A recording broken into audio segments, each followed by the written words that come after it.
This is Kathy from Gadgets Top 321, and in today's video I'm going to be taking a look at Rohrer Klingner Verdigris.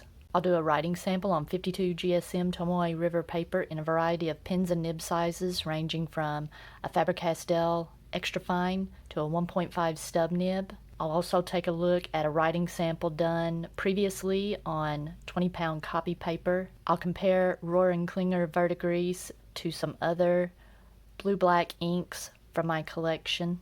And finally, I'll take a look at the results of the water resistance test. Writing with Rohrer Klingner Verdigris using a glass dip pen was pleasant.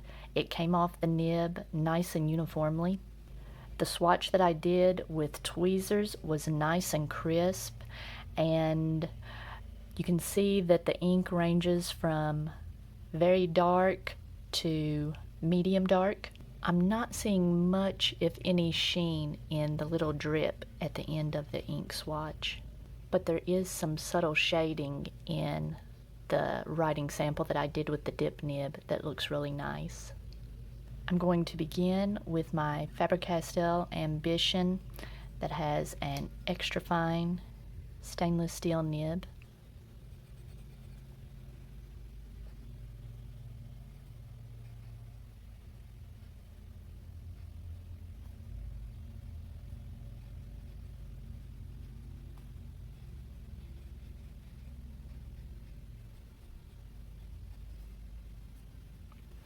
This was very pleasant in this extra fine nib. It's such a saturated dark ink that and it grabs the paper so easily that I'm able to write with a light hand, but even if I'm not writing with a light hand, it feels pretty smooth. I'm going to go ahead and I'm going to say smooth. On this Tomoe River paper, yeah, this feels pretty smooth.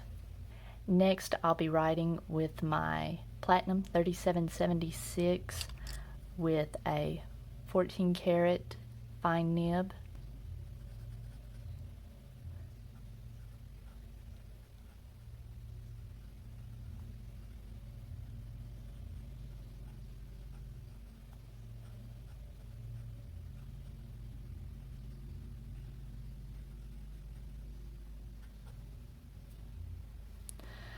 This platinum nib feels a little finer. Yeah, I think you can tell by looking at comparing the two writing samples. It's a little bit finer than the Faber-Castell extra fine, and I would say it just feels okay on this paper. You can really, it's not really, it's almost to the point of being scratchy, and it's just because this is such a fine nib. And this ink, while it looks on the page, it looks very saturated, it's a very watery ink. So you don't get much of a cushion of ink between the nib and the paper. Next, I'll be writing with my Twsbi Mini that has a stainless steel fine nib.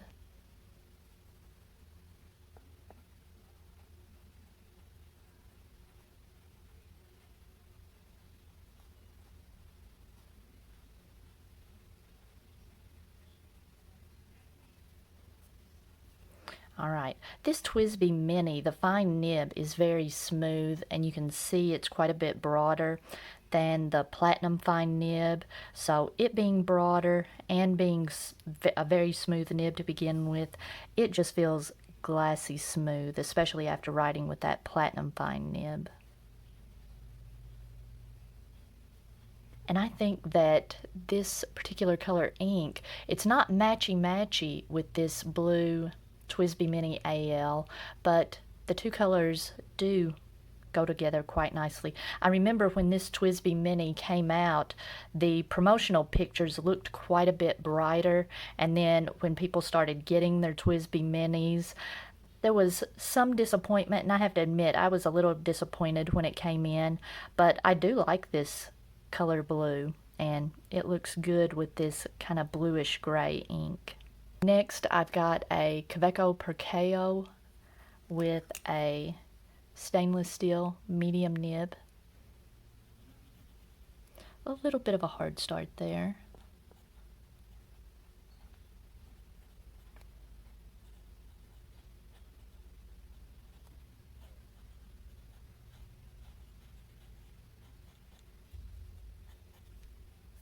As usual with this nib, I can really hear it on the paper, but it feels very pleasant. I enjoy this nib and ink combination.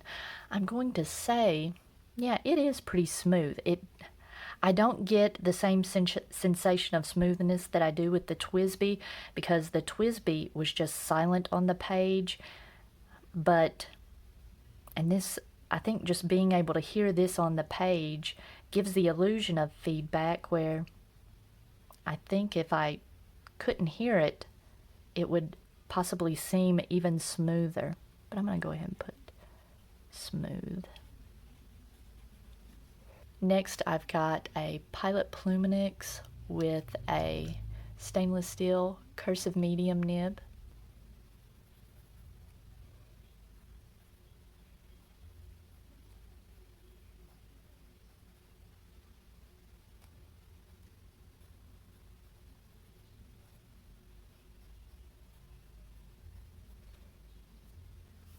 Sometimes it's hit and miss with this nib, this cursive medium nib. It doesn't have any tipping, so sometimes it feels scratchy on the paper, but with this ink and on this paper, it felt just glassy smooth.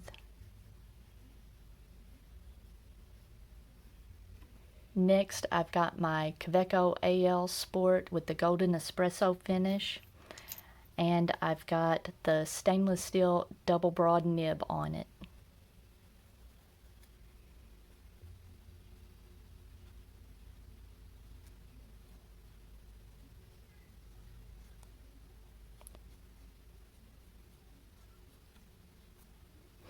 Another just glassy smooth writing experience.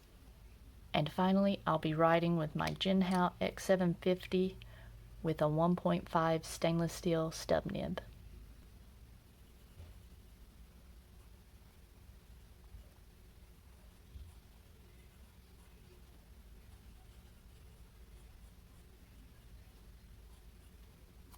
And that was very smooth.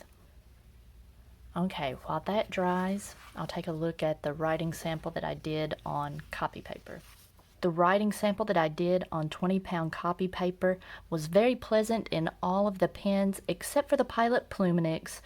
It felt a little scratchy. It felt like the nib slit was catching on the paper. And sometimes that happens. Like I mentioned earlier, that particular nib is picky when it comes to inks and paper combinations, but everything else felt really nice. It is a watery ink, and you can see that if you compare it to the bleed through that we got with the Lamy Peridot, it bleeds through quite a bit more. Even on the extra fine nib, it wasn't horrible, but this probably isn't an ink that you'll want to use on poor quality paper if you want to use both sides. Now, as far as feathering goes, I didn't get really much feathering. In the wetter nibs, you can see that the letters look a little ragged, but not terrible. This ink does look a little flat. On poor quality paper, you don't get the shading that you do on better quality papers, but it's pleasant enough to write with. I really liked, you can see I put an exclamation point by the Kaweco Perkeo. It was particularly pleasant to write with on this paper. Now, when I first started writing with Rohrer Klingner Verdigris, I thought of that Monte Grappa Harry Potter ink, Ravenclaw.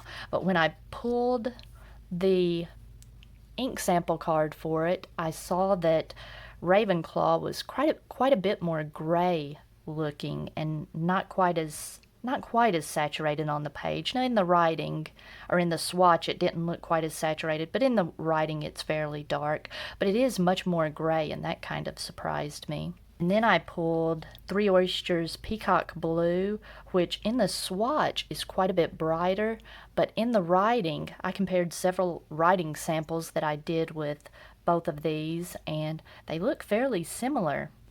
And I also pulled Iroshizuku Tsukiyo, which in the writing they look pretty similar. Now, Tsukiyo, you see a little more of the lighter colors in the writing when you see some shading. And the same thing with Sailor Manyo Kikyu. Now, Kikyu has a little less of the teal color to it. It's got a little more blue. Tsukiyo has just the slightest hint of green to it. It leans a little more teal, which gives it some interest. I find that these two are very similar, Tsukiyo and Verdigris, but Verdigris just seems more saturated. As far as water resistance goes, yep, this is what was left from the water resistance test. Nearly nothing. I can see a little bit of ink residue up here in the corner, but Rohrer Klingner Verdigris is not water resistant. Okay, on 52 GSM Tomoe River paper, Rohrer Klingner Verdigris only almost bled through in the heaviest part of the ink swatch. There's show through because this paper's so thin and the ink is so dark, but not really any bleed through. There's just the tiniest bit, and in this lighting I don't know if I'm going to be able to show it, but just the tiniest bit of pink sheen, not hardly any at all, on that very heavy drip at the end of the swatch. Maybe a tiny bit of pink sheen down here as well. In the stub nib, some nice shading, and I just loved the Perceo. I think I like this ink in a medium nib, a fine medium. It was just very enjoyable to write with. The only nib that wasn't enjoyable was the Platinum 3776 because it is so fine. It just really needs an ink that has some viscosity to it because that nib is just so fine. All right, if you found this video helpful, please give me a thumbs up, and if you'd like to see more videos like this, please subscribe to my channel.